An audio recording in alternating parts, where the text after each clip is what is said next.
The envelope slipped from the dusty box in the attic, landing at my feet with a whisper that echoed like thunder in the quiet house.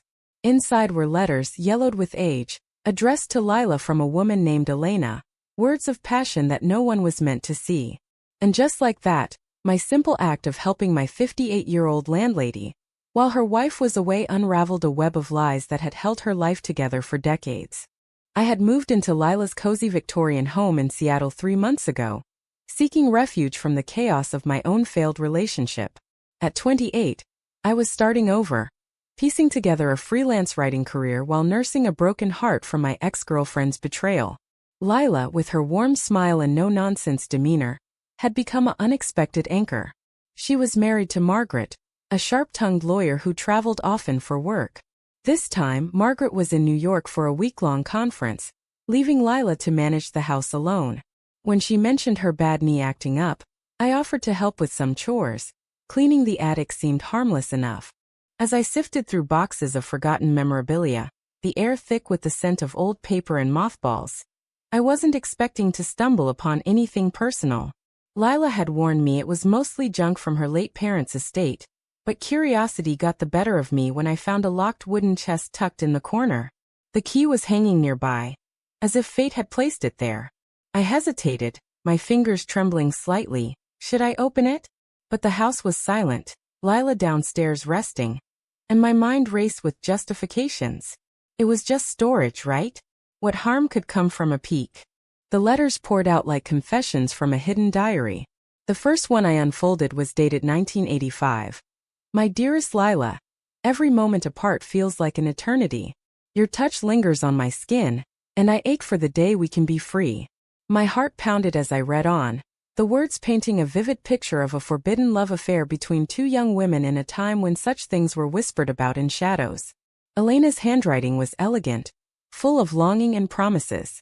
There were photos too, faded Polaroids of Lila, much younger, her hair long and dark, laughing with a woman who must have been Elena, their arms entwined in a park that looked like Golden Gate in San Francisco. I sat back on my heels, the attic spinning around me. Lila, the epitome of suburban stability, married to Margaret for over 20 years, had a secret past? The implications hit me like a wave. Did Margaret know? What about their 2 adopted daughters, now grown and living across the country? I shoved the letters back into the envelope, but the damage was done. The knowledge burned in my mind. Downstairs, Lila called out, asking if I needed help. Her voice was steady, unaware of the storm I'd unleashed within myself. That evening, as we shared a simple dinner of pasta and salad, I couldn't meet her eyes. Lila chatted about the neighborhood gossip, her blue eyes crinkling with amusement. She was beautiful in her age, with silver streaks in her short bob hair that made her look distinguished rather than old. At 58, she carried herself with a quiet strength, but now I wondered what vulnerabilities lay beneath. "Leilani, you've been a godsend," she said, patting my hand. "Margaret's always so busy. It's nice to have company." Her touch was innocent, but my mind flashed to those letters, and guilt twisted in my gut. Should I confront her? Pretend I saw nothing? The moral dilemma gnawed at me. Keeping silent felt like complicity in a lie, but revealing it could destroy her world. Sleep evaded me that night. I tossed in my rented room, replaying the letters in my head. Elena had written about societal pressures, about families who wouldn't understand. "We have to choose," one letter said. "Love or acceptance. I fear we'll lose both." What choice had Lila made? Had she left Elena for a safer path, marrying a man first? Wait, no, Margaret was her wife now, but the timeline didn't add up. Lila had mentioned a brief marriage in her 20s to a man, ending in divorce before she came out. Was Elena the reason? Or the casualty? The next morning I resolved to say nothing, focusing instead on the tasks at hand. But as I helped Lila sort through more boxes in the living room, less personal ones this time, fate intervened again. A photo album fell open, revealing pictures from the 80s. There was Elena again, this time at a protest march holding a sign for gay rights. Lila froze when she saw it, her face paling. "Where did you find that?" she asked, her voice sharp. It was in the attic stuff," I stammered, my heart racing. She snatched the album, slamming it shut. The air thickened with unspoken tension. Leilani, some things are private, she said, her eyes flashing with a mix of anger and fear. But I couldn't hold back. Like the letters from Elena? The words escaped before I could stop them. Lila's hand trembled as she set down her coffee mug. You read them. Her voice was a whisper, laced with betrayal. I nodded, shame flooding me. I'm sorry, I didn't mean to pry, but... Who was she? The question hung between us, a bridge to the past she had buried deep. She sank into the armchair, her shoulders slumping.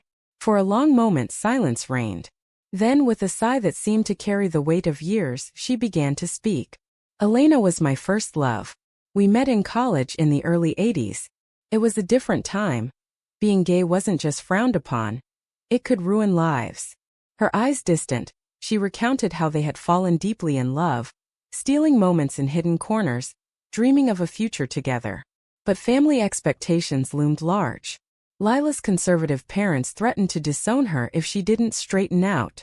Elena's family was even stricter. Immigrants from a culture where such relationships were taboo. The conflict tore at them. We fought constantly, Lila admitted. I wanted to come out, fight for us. Elena was scared. She had siblings depending on her, a scholarship at stake. One night, after a heated argument, Elena left a note and vanished, choosing to marry a man arranged by her family. Lila was devastated, but in her pain she made her own choice. Suppress her feelings, marry a kind but incompatible man, and bury the truth. But you divorced him eventually, I said softly, and married Margaret. Lila nodded, a bittersweet smile on her lips. It took years of therapy, of hiding. When I met Margaret in the 90s, the world was changing. We built a life, adopted kids. But Elena, she was the one that got away. Her voice cracked, and I saw the raw pain beneath her composed exterior. By helping her, I'd forced her to confront a ghost she'd long ignored. What price would we both pay for this unearthed truth? As the day wore on, Lila shared more, the stories flowing like a dam breaking. The letters were Elena's attempts to reconnect years later, after her own marriage failed. But Lila, committed to her new path, had ignored them, choosing stability over rekindled passion. I betrayed her by not responding, Lila confessed, tears welling. And myself by pretending it never happened. I listened, my own heart aching. My breakup paled in comparison, but I understood the sting of lost love. Yet, as she spoke, a new tension arose. Margaret's impending return. She doesn't know about Elena, Lila admitted. I've kept it hidden to protect our family. The moral quandary deepened. Should secrets stay buried if they preserve peace? Or does truth demand exposure, no matter the cost? By evening, exhaustion claimed us both. Lila retired early, leaving me to ponder the fallout. In helping her, I'd become entangled in her web. What if Margaret found out? Would it shatter their marriage? And me? Could I live with the knowledge, or did I owe it to honesty to push further? The house felt heavier, shadows lengthening as secrets whispered from the walls. The next day dawned with a gray Seattle drizzle, mirroring the storm brewing inside me. Lila avoided my gaze over breakfast, her movements deliberate as she poured coffee. We should forget about yesterday, she said firmly, but her voice wavered. I nodded, though my mind screamed otherwise. The letters haunted me, Elena's words a siren call to uncover more. As I helped her with garden work, trimming overgrown bushes despite the rain, fragments of her story pieced together in my head. Lila had chosen safety over love, but at what cost? Her daughters Sarah and Emily adored her. They saw her as the pillar of strength. Revealing Elena could fracture that image. Yet, keeping silent felt like enabling a lie. My own past echoed this. My ex Jamie had hidden her affair, and the deception had gutted me. Was I now complicit in similar deceit? Mid-morning the phone rang. It was Margaret checking in. Lila's face lit up as she spoke, her tone affectionate. Yes, dear, everything's fine. Leilani's been a big help. Hanging up, she sighed. She's coming home early tomorrow night. Panic flickered in her eyes. We need to put those letters away. Permanently. I froze, shears in hand. You mean destroy them? The idea repulsed me. Those letters were history. Proof of a love that society had tried to erase. Lila nodded, resolute. It's for the best. No good comes from dredging up the past. But her hands shook as she said it, betraying her inner turmoil. We returned to the attic, the air even mustier now. As Lila gathered the letters, I couldn't stay silent. What if Elena's still out there? Don't you wonder? She paused, envelope in hand. I did search for her once years ago. She's remarried, has grandkids. Happy, I suppose. Her voice held a tinge of envy of Wettis. The confrontation escalated when I suggested telling Margaret. She deserves to know who you really are, I argued. Lila's eyes flashed. Who I really am. I've built a life with her. This would destroy everything. We argued in hushed tones, the attic closing in. You're young, Leilani. You think truth is always liberating. Sometimes it's a bomb.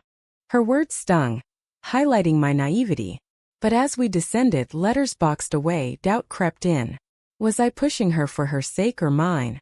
That afternoon, alone in my room, I did something impulsive. I searched online for Elena Ramirez, the name from the letters. Profiles popped up. A woman in her late 50s living in California. A social worker advocating for LGBTQ rights. Her photo matched the Polaroids, older but the same warm smile. My finger hovered over the message button. What if I contacted her? Could closure heal old wounds? Guilt surged, but curiosity won. I sent a vague message. Hi, I think you knew my friend Lila back in college. She'd love to reconnect. It was a lie, but the die was cast. Hours later, a reply. Lila? My God, after all these years. How is she? My heart raced. Now what? That evening, Lila noticed my distraction. Over tea, she opened up more, perhaps sensing the shift. After Elena left, I was lost. I married Tom to please my parents, but it was hell. Coming out in my 30s was terrifying. Losing friends, family, judgment. She described the isolation, the therapy sessions where she grieved Elena like a death. Margaret saved me. She's steady, reliable. But sometimes I wonder if I settled. The argument exploded. You can't keep running from your past. I shouted. It's eating you alive. Lila recoiled, tears streaming. Get out, she whispered. I stormed to my room, slamming the door. The house vibrated with tension. Our alliance shattered. Sleep came fitfully, dreams of letters burning. Morning brought regret. I found Lila in the kitchen, eyes red-rimmed. I'm sorry, I said. She nodded wearily. Me too. But you've opened a door I can't close. We agreed to talk to Elena together, perhaps virtually. It was a tentative truce, but the stakes rose with Margaret's return looming. As we prepared, Elena's messages revealed her side. The forced marriage, the regret, the activism born from pain. I never stopped loving Lila, she wrote. The words hit like a punch. Did Lila feel the same? Jealousy flickered in me, irrational but real. Was I developing feelings for Lila? No, impossible. She was my landlady, married, old enough to be my mother. Yet her vulnerability drew me in. The video call that afternoon was electric. Elena's face filled the screen, aged gracefully. Lila, she breathed, voice trembling. They talked for hours, laughter mixing with tears. I watched from the side, an intruder in their reunion. Elena spoke of her divorce, her coming out late in life. I should have fought for us, she said. Lila shook her head. We were kids, scared. But as they reminisced, cracks appeared. Elena admitted writing the letters in a moment of weakness, hoping to rekindle. I was selfish, she confessed. Lila's response was measured. It hurt, getting them. I had moved on. The call ended amicably, but Lila's face was ashen. Seeing her. It brings back everything I lost. That night, as rain pounded the roof, Lila confided her turmoil.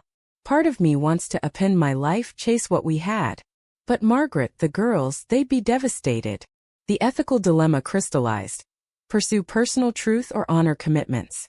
I urged caution, but my own bias showed. I didn't want her to leave.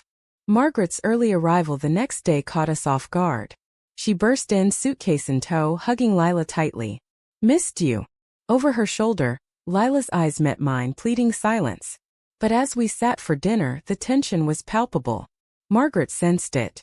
What's going on? You two look like you've seen a ghost. I excused myself, heart pounding. Upstairs, I wrestled with loyalty. Tell Margaret? Protect Lila? The choices weighed heavy, each with its price. Little did I know, the real shock was yet to come. Elena's decision to visit Seattle. Margaret's intuition was razor-sharp. As a lawyer, she could sniff out evasion like a bloodhound. That evening, after I retreated to my room, I heard muffled voices downstairs, Lila and Margaret talking, tones rising. "Who's Elena?"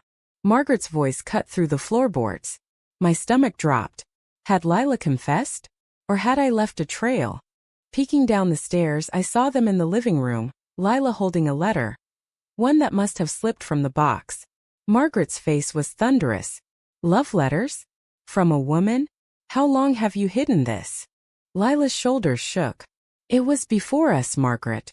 Ancient history." But Margaret wasn't buying it. Then why keep them?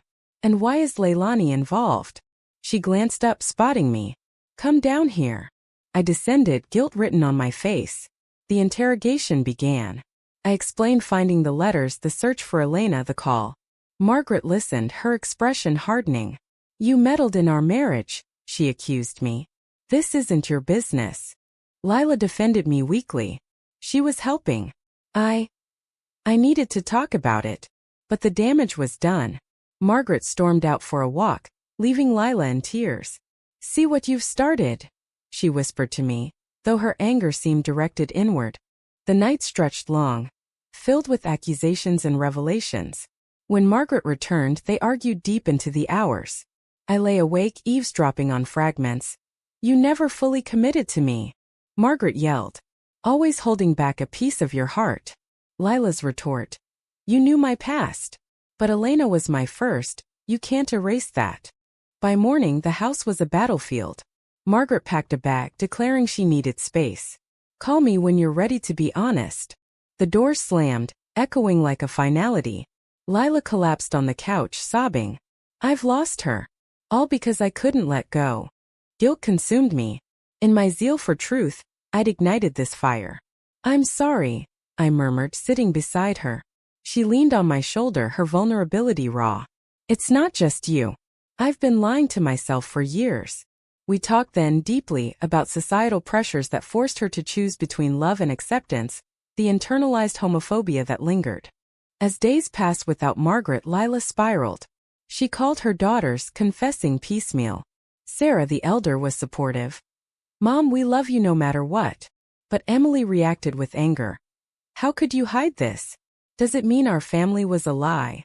The calls left Lila drained, questioning her choices. "I thought protecting them was right," she said. "But secrets breed resentment." Meanwhile, Elena's visit loomed. She'd booked a flight, eager to see Lila in person. I advised against it, but Lila insisted. "I need closure." The moral tightrope tightened. Was this reunion healing or destructive? When Elena arrived, the airport pickup was tense. She was elegant, with salt and pepper hair and a kind smile. Hugging Lila, she whispered, "You haven't changed." Back at the house, they talked for hours, laughter echoing. I felt like a third wheel but stayed to mediate. Old flames flickered. Elena admitted lingering feelings. "Seeing you again. It's like no time passed." Lila's eyes softened, but she pulled back. "I'm married, Elena." Or was. The confession spilled, Margaret's departure. Elena's face lit with hope, but Lila shut it down. "This isn't about us anymore." The confrontation peaked when Elena suggested Lila leave Margaret. "We could start over. Society's different now." Lila recoiled. "And abandon my life? My kids?" The argument escalated, voices rising. "You left me first." Lila shouted. "Chose your family over us." Elena countered. "I was scared. But now." I intervened, pulling Lila aside. "This is tearing you apart." She nodded, tears flowing. "I have to choose again." That night, Elena stayed in a hotel, the air charged with unresolved tension. Margaret called the next day, demanding answers. Lila confessed the visit. "It's over with her," she assured. But trust was fractured. "How do I know?" Margaret asked. The phone call ended in stalemate. Lila's inner conflict deepened. She journaled late nights, sharing entries with me. What if I chose wrong all those years ago? But betraying Margaret now, is that right? The ethical debates consumed us. Society had evolved, but personal damages lingered. Lila faced prejudice in her youth. Now her choices echoed in her family's pain. As Elena prepared to leave, a final meeting at a cafe turned dramatic. "If you ever change your mind," Elena said, handing Lila a new letter. Lila tore it up. "No more secrets. Goodbye." Elena left, heartbroken anew. Back home, Lila called Margaret, begging reconciliation. "I choose you. Us." But Margaret hesitated. "I need time." The waiting was agony, Lila's health declining. Her knee worsened, stress manifesting physically. I supported her, cooking meals, listening. Our bond grew, but platonic mentor and mentee forged in crisis. Yet whispers of attraction stirred in me, quickly suppressed. This wasn't about romance, it was survival. Weeks blurred. Emily visited, confrontational. "You owe us the truth," she demanded. Lila explained her past, the fears. Emily softened, hugging her. "I get it, but it hurts." Healing began, but scars remained. Margaret returned for talks. Sessions were raw. Accusations of emotional infidelity, defenses of buried trauma. "Society forced me to hide," Lila said. Margaret nodded. "But you hid from me too." Compromise emerged, therapy together, full disclosure. As they reconciled tentatively, I reflected on my role. My help had nearly destroyed them, but also forced growth. Was the pain worth it? The question lingered, as did the cost of unearthed truths. With Margaret back, albeit on shaky ground, the house settled into an uneasy rhythm. They attended couples therapy twice a week, voices sometimes raised behind closed doors. I kept my distance, focusing on my writing, but Lila often sought me out for late-night talks. "You're the only one who knows the whole story," she'd say, her eyes searching mine for understanding. One session's aftermath was particularly brutal. Margaret stormed out, yelling, "If Elena meant so much, why not go to her?" Lila followed, pleading. I overheard from the kitchen. "It's not about her, it's about who I was." The door slammed again, Margaret driving off. Lila found me, collapsing into a chair. "She thinks I'm still in love with Elena." "Are you?" I asked gently. She hesitated, then shook her head. "No. But the what if haunts me." We dissected it. The societal chains that bound her youth, the internalized shame. In the 80s, coming out meant losing everything, she explained. Jobs, family, safety. Her stories painted a vivid picture of protests turned violent. Friends disowned, love silenced. As therapy progressed, layers peeled back. Margaret admitted her own insecurities. "I always felt like second choice." Lila reassured her, but doubts lingered. The mending was slow, punctuated by setbacks. One night Emily called, furious after talking to Sarah. "Why didn't you tell us sooner? We could have supported you." Lila's voice broke. "I was protecting you from the judgment I faced." The family dynamics shifted, revealing deeper fissures. Sarah, more empathetic, organized a video call with both daughters. Tears flowed as Lila recounted her past, the love for Elena, the forced conformity. "I chose survival," she said. Emily softened. "But at what cost to us? We grew up thinking everything was perfect." The call ended with promises of visits, but tension simmered. Meanwhile, my own life intertwined further. My writing stalled, consumed by their drama. I confided in Lila about my ex's betrayal, drawing parallels. "Deception destroys," I said. She nodded. "Yet sometimes it's self-preservation." Our conversations delved into ethics. Was withholding truth a betrayal, or mercy? A turning point came when Elena messaged me privately. "Tell Lila I forgive her. And myself." I showed Lila, who wept. "Closure," she murmured. But it reignited Margaret's jealousy. Finding the message, she accused. "You're still connected." The fight escalated, Margaret packing again. "I can't compete with a ghost." Lila begged her to stay. "It's over. Choose to believe me." Margaret paused, bag in hand. "Prove it." They talked all night, emerging exhausted but united. "We're starting fresh," Lila announced the next morning. Relief washed over me, but I sensed fragility. As weeks turned to months, healing took root. The daughters visited, awkward at first, but bonds strengthened through honesty. Emily brought her partner, a woman, sharing her own coming-out story. "If you'd told us earlier, maybe it would have been easier for me." Lila hugged her. "I'm sorry. I was scared." Societal reflections deepened. Lila joined a local LGBTQ support group, advocating for elders' stories. So many like me silenced. Margaret attended too, her perspective shifting. I see now the pressures you faced. But not all was smooth. A family gathering turned sour when Lila's brother, estranged for years, called. Heard about your past. Disgusting. The homophobia stung, reopening wounds. Lila hung up resolute. I won't hide anymore. My role evolved, I became family of sorts. Yet feelings stirred. One evening as Lila thanked me with a hug, warmth lingered. I pulled away confused. Was this attraction? Or transference from the drama? I buried it, focusing on support. The climax built when Margaret discovered old emails from Elena, post-reunion attempts at contact. You lied again, she shouted. Lila denied responding, but trust shattered anew. Get out, Margaret said to me. This started with you. I packed, heartbroken. Lila pleaded. Don't go. You're part of this. But Margaret was adamant. As I left, tears in eyes, Lila whispered. Thank you for forcing the truth, even if it hurts. Settling into a new apartment, I reflected on the chaos. My help had exposed rot, but at great cost, fractured trust, emotional scars. Months later, a call from Lila. We're working through it. Therapy's helping. Relief mixed with sorrow. Elena reached out too. You did the right thing. Truth sets free eventually. But was it my place? The moral ambiguity gnawed. In quiet moments I wrote about it, anonymously of course. The story poured out, a catharsis. Society's evolution hadn't erased personal tolls. Choices still carried weight. Reconnecting with Lila over coffee, she looked lighter. Margaret and I are stronger now. No more secrets.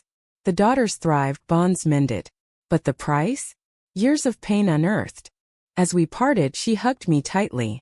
You saved me in a way. I wondered, at what cost to all? Life post-drama settled into a new normal for everyone involved. Lila and Margaret renewed their vows in a small ceremony, surrounded by the daughters and a few close friends. I attended, watching from the back, a bittersweet observer. We've faced the worst, Margaret said in her toast, and chose each other. Lila's eyes met mine, gratitude shining through. But echoes lingered. Emily struggled with trust issues in her own relationship, confiding in me via calls. Mom's secrets made me question everything. We talked through it, drawing from the ordeal. Sarah, conversely, channeled it into activism, joining Pride events. Your story inspired me, Mom. Lila thrived in her support group, sharing her journey. Hiding Elena cost me peace, she'd say.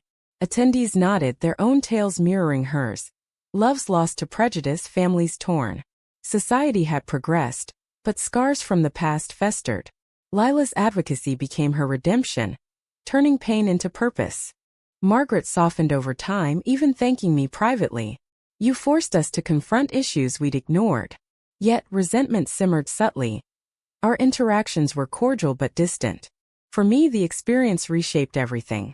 My writing flourished, infused with raw emotion from the saga. I published essays on hidden queer histories, anonymizing details. Readers responded. This resonates. My aunt hid her love too. The impact rippled, sparking discussions on ethics of secrets in relationships. But inner conflict persisted. Had I overstepped? My initial help was innocent, but pursuing Elena crossed lines. Friendship blurred into meddling. In quiet nights I pondered. Does good intent justify fallout? A year later, Elena visited again, this time invited by Lila for a platonic reunion. Margaret attended, tensions high but managed. They talked openly, forgiving past hurts. We were victims of our time, Elena said. Closure solidified, no lingering flames. The family holiday that followed was a test. At Thanksgiving, gathered around the table, stories flowed freely. Lila shared anecdotes from her youth, unfiltered. The daughters listened, empathy growing. I'm proud of you, Emily said. Healing felt tangible. Yet a final twist emerged. Digging through old files for her advocacy work, Lila found a letter from her mother, written before her death, apologizing for the pressure. I was wrong to force you to hide. Tears flowed as she read it aloud to Margaret. Even in death, redemption. The revelation mended generational wounds. Lila visited her brother's grave. Wait, no, he was alive but estranged. She reached out again, sharing the letter. Surprisingly, he responded. Times change. Let's talk. A tentative lunch followed, bridges rebuilt slowly. Through it all, my bond with Lila endured. We met monthly, discussing life. You were the catalyst, she'd say. I demurred. I was the wrecking ball. Laughter lightened the weight. Reflecting on the journey, the themes crystallized. Societal bigotry forcing impossible choices, the cost of conformity, the redemptive power of truth, yet its destructive potential. Characters paid dearly. Lila her peace, Margaret her trust, daughters their innocence, Elena her closure delayed. In the end, growth emerged from ashes. But the question remains. Was unearthing the past worth the pain inflicted? Was it right to force truth upon a life built on necessary lies? Or should some secrets stay buried to preserve fragile peace? As the seasons changed in Seattle, the drizzle giving way to rare sunshine, I found myself walking the same paths Lila and I had once tended in the garden. Memories flooded back. The day the letters fell. The arguments that shook the house, the reconciliations that mended it. Each step reminded me of the delicate balance between honesty and harm. Lila's advocacy work took off.